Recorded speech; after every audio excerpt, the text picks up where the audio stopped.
programa TV Uniceub e hoje vamos falar de tecnologia, psicologia e beleza. Os seus aparelhos eletrônicos estão queimando em tempos de chuva? Que tal uma visita por uma casa onde você aprende um monte de dicas úteis? Em estúdio, um papo sério sobre um dos temas da atualidade, assédio sexual. E para quem está literalmente perdendo os cabelos, dicas valiosíssimas de profissionais para lidar com este drama. O programa TV Uniceub está começando agora.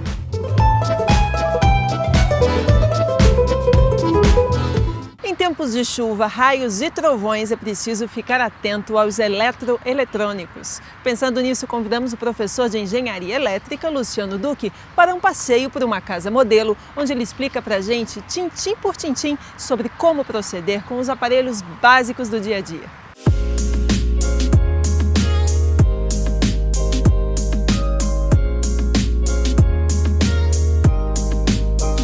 Aqui no condomínio onde nós visitamos e apresentamos as instalações elétricas, percebi que é um condomínio muito montanhoso, né, onde as casas são de mais de um pavimento, em um local muito alto.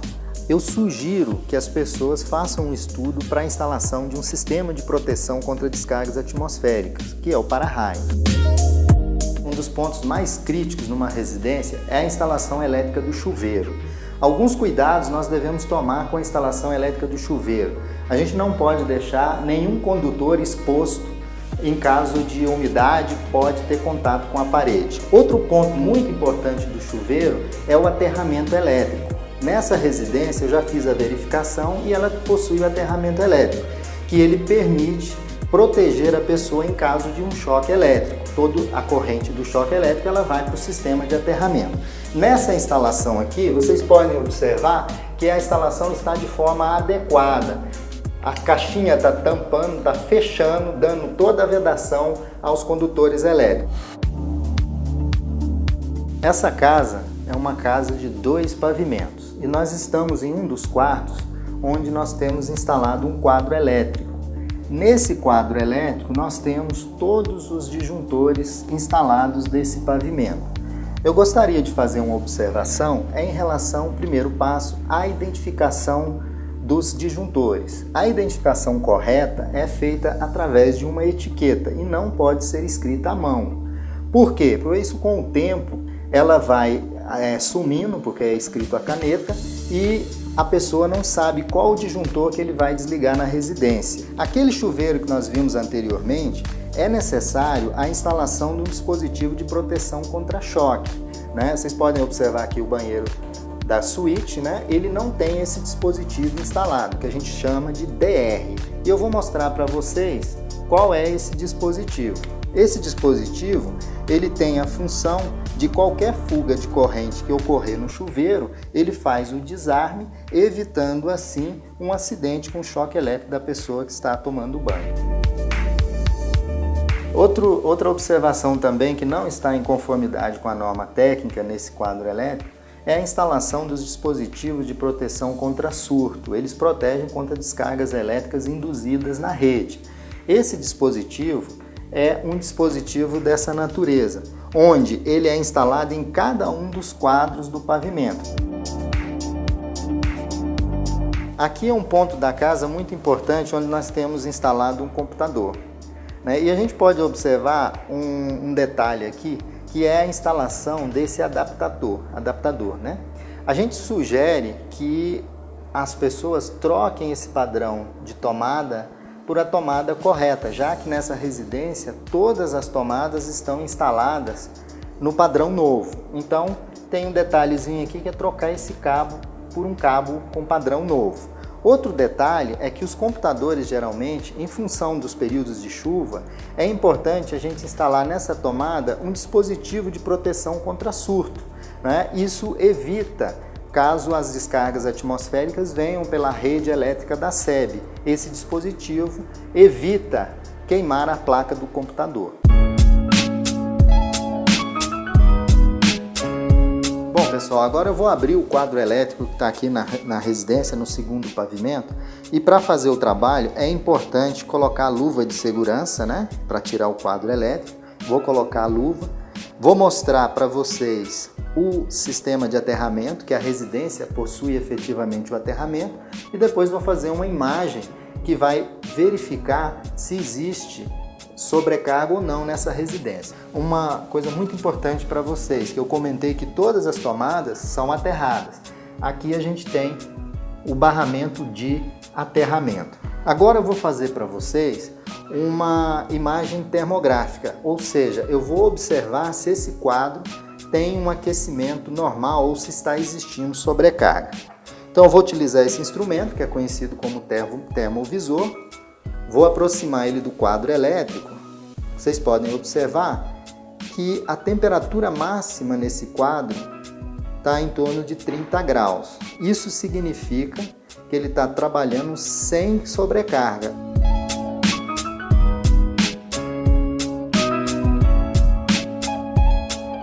Bom, nós estamos numa lavanderia. O que eu gostaria de observar é em questão ao uso do ferro elétrico. Sugerimos que a passação de roupa seja feita uma vez por semana, porque o ferro elétrico consome bastante energia. Outra dúvida que surge é se eu posso ligar o ferro elétrico junto com o chuveiro. É possível sim, desde que a instalação elétrica esteja toda dimensionada de forma adequada, como é o nosso caso dessa residência. Pessoal, nesse período de tempestade, de chuvas, as chuvas estão iniciando no Distrito Federal, é importante que vocês desliguem todos os equipamentos eletroeletrônicos das tomadas para evitar dano aos equipamentos pelas descargas elétricas que vêm pela rede da SEB. Falando em tomadas, é importante que todas as tomadas elas não sejam sobrecarregadas, ou seja, vocês não podem fazer o uso do T. O T pode provocar curto-circuito e provocar um dano maior na sua instalação elétrica.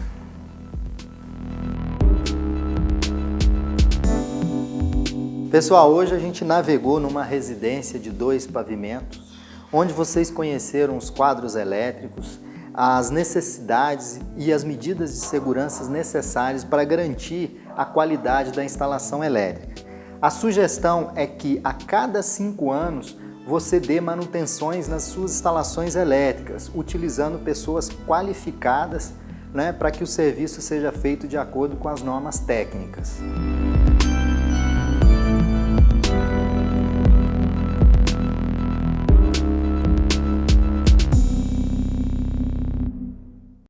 Nesses tempos, muitos segredos estão sendo revelados. Precisamos falar sobre assédio sexual.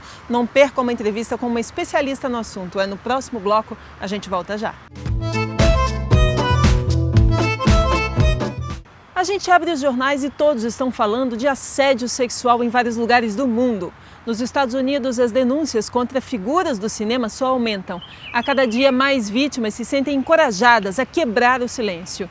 No entanto, a legislação para este tipo de crime é diferente no Brasil. Sobre isso e outros detalhes sobre a questão, o professor Henrique Moreira conversou com a doutora em Direito, Larissa Mello.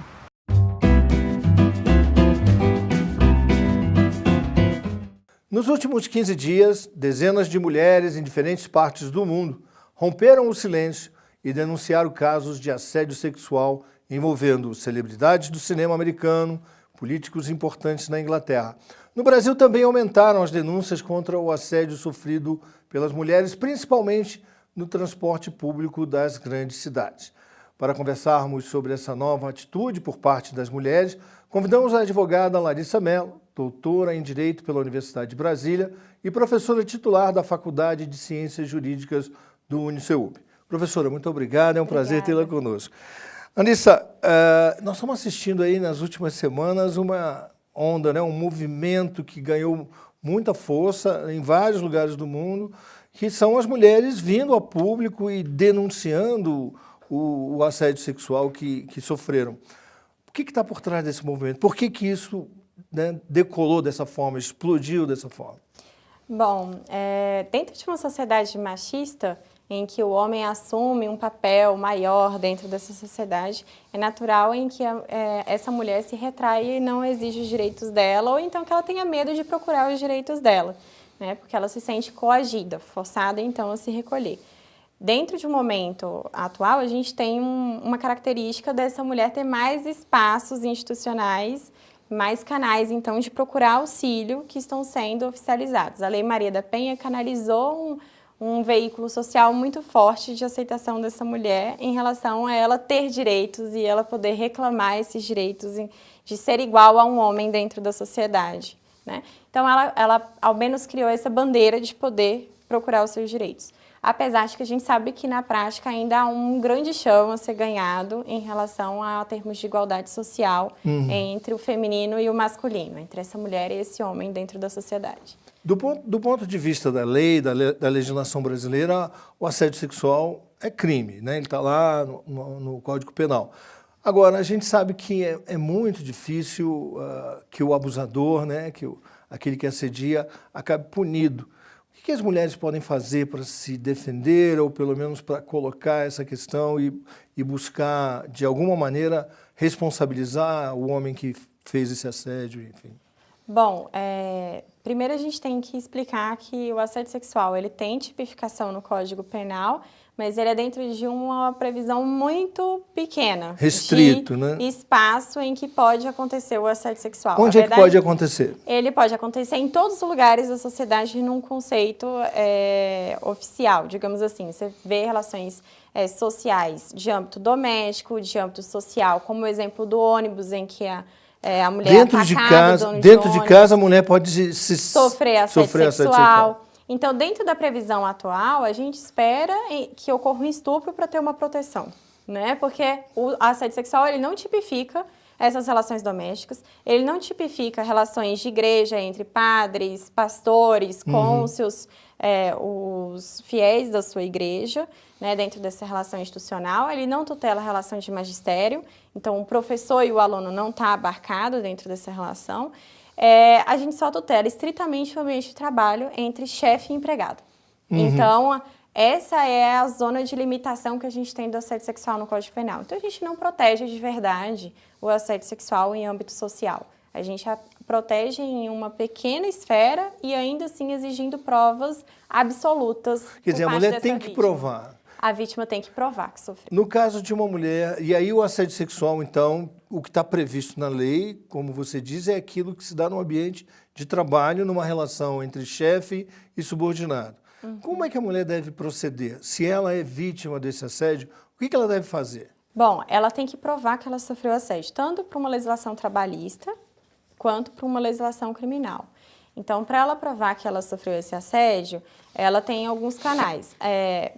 Textos, mensagens que ela receba desse agressor, ela pode salvar essas mensagens, tirar a foto. WhatsApp. O WhatsApp ajuda bastante, mas com a modernidade, a tecnologia ajuda bastante, porque dentro da matéria criminal, a gente aceita como veículo de prova gravações. Quer dizer, a mulher pode gravar um convite indecoroso. Se for para provar que ela não está acusando alguém falsamente de ter cometido um crime contra ela pode usar essa gravação em que ela esteja falando com esse agressor, ela participa dessa gravação, portanto, ela pode falar com ele, dialogar, responder que não quer.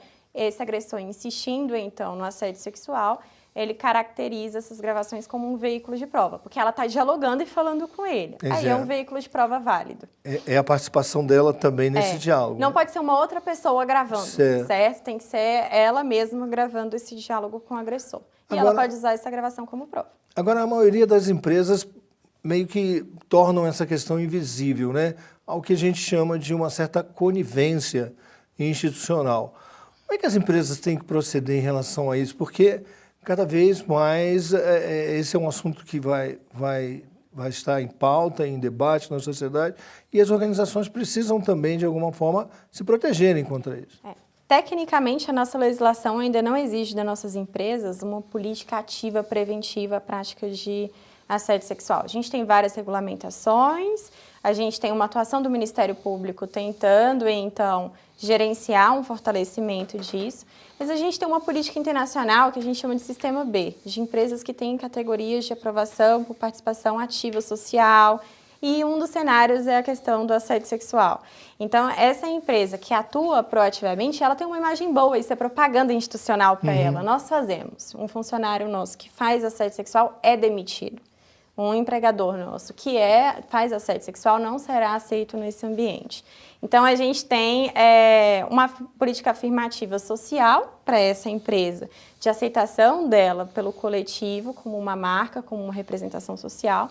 E a gente tem parcerias institucionais que estão começando a regulamentar uma cobrança, principalmente por parte do Ministério Público, em ajustar condutas para que haja uma prevenção ao assédio sexual no ambiente de trabalho. As empresas tenham esse cuidado.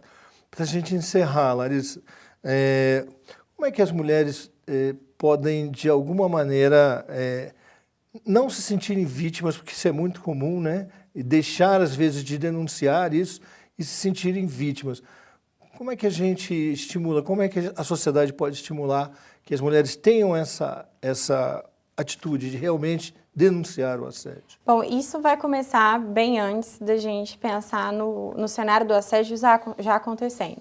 A gente tem que pensar com o nosso filho em casa. Se a gente quer que as próximas gerações não passem por isso, a gente tem que trabalhar a educação tanto da nossa filha quanto do nosso filho, certo? Em relação a terem consciência de que eu não posso ficar fazendo estabelecimento de distinções de tratamento. Eu não posso dizer para o menino que ele pode tudo com a mulher, enquanto eu digo para essa mulher que ela não precisa mais se subjugar a esse homem socialmente. Não faz ele sentido. vai continuar esperando achar uma mulher que se subjugue ele socialmente. Né? Então, a gente precisa construir uma política educacional que se direcione tanto a esse menino quanto a essa menina, e que ele tenha liberdade, então, de estabelecer essa relação. Então, como tudo começa pela educação. Tudo começa pela educação. Como professora também é um pouco conveniente falar isso, né? Larissa, olha, muito obrigado, foi um prazer enorme tê-la conosco. Obrigada. Espero tê-la aqui novamente. Esta edição do Estúdio Uniceub fica por aqui. Entre na nossa página, nos envie uma mensagem dizendo que assunto ou pessoa você gostaria de ver aqui nos nossos próximos programas. Até domingo que vem, às 10 da manhã, aqui na Band. Até lá! Você está perdendo os cabelos? Está preocupado com isso? Ora, quem não ficaria? No próximo bloco, a gente traz especialistas que vão trazer conselhos valiosos. Não perca, a gente volta já. Cabelo é coisa séria e é por isso que perder as madeixas pode ser algo tão desafiador para algumas pessoas. Os primeiros tufos que vão embora podem deixar a pessoa extremamente preocupada, e em alguns casos até depressiva. Mas para tudo tem solução. Caso você esteja passando por isso, saiba que profissionais da psicologia, da medicina e da estética podem ajudá-lo a resolver ou pelo menos a minimizar bastante os efeitos de um drama que acomete principalmente os homens.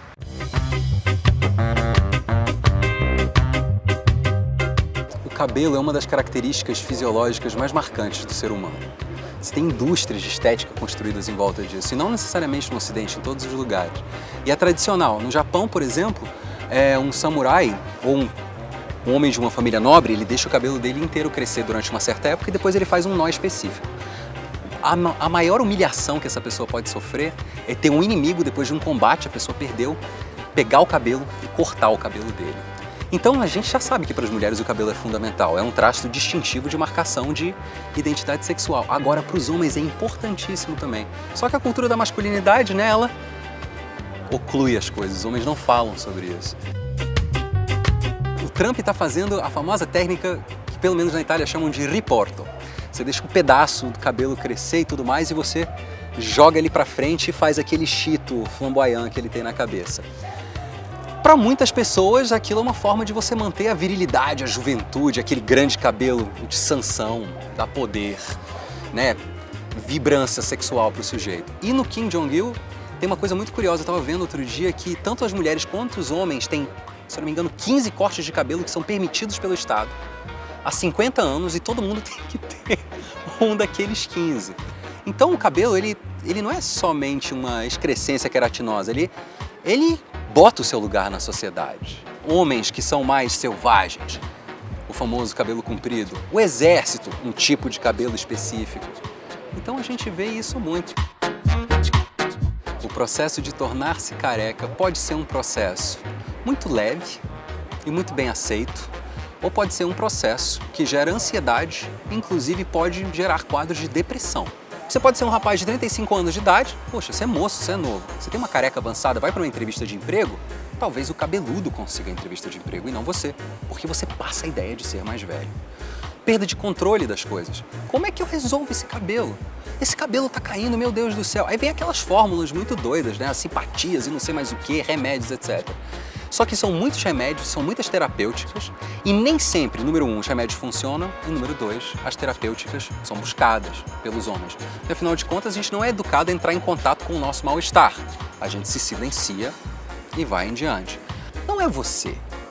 Você não está se tropeçando, você não está se atrapalhando, você não está deixando de ser menos viril ou menos possante ou qualquer coisa do gênero. Não. Se isso está acontecendo, é simplesmente um marcador biológico. Então olha para as pessoas à sua volta e, tudo bem, você vai escutar algumas piadas. Aceite bem as piadas e também indique para as pessoas até o nível de conforto que você está disposto a chegar com essas piadas. Porque isso é fundamental, né? É importante lembrar que o pelo ele tem as suas fases, né? Fase anágena, que é a fase de crescimento, a fase catágena, que é a interrupção desse crescimento, e a telógena, que é o desprendimento, tá? Boa parte dos fios está na fase anágena. Quando a pessoa começa a perder mais de 100 fios por dia, em média, já fala a favor de alguma condição preocupante. Outra coisa que é importante o paciente notar é a rarefação que está surgindo, o grau dessa rarefação. E se esse processo aconteceu em curto espaço de tempo, acontecer em curto espaço de tempo, perder muitos fios por dia, mais do que o esperado, são sinais de alerta. Às vezes o paciente está perdendo há 1 ano o cabelo de uma forma bem lenta, e isso é fisiológico, mas não significa que não precisa tratar. É um homem que tem história de calvície na família e já está começando o seu processo. Vamos dizer que é um homem por volta dos 30 anos de idade, tá? Agora, pode acontecer também um outro paciente que há 2 semanas começou uma queda profusa de cabelo, uma queda realmente importante. Tem que ser investigado uma causa, às vezes tem uma causa orgânica para isso, às vezes estresse emocional, estresse físico, carências nutricionais, problemas na tireoide, no funcionamento da glândula tireoide também podem levar, né, à queda de cabelo. Então tudo isso a gente tem que pensar ao encontrar com um paciente com queda de cabelo, tá? E tem que ser devidamente investigado com exames laboratoriais.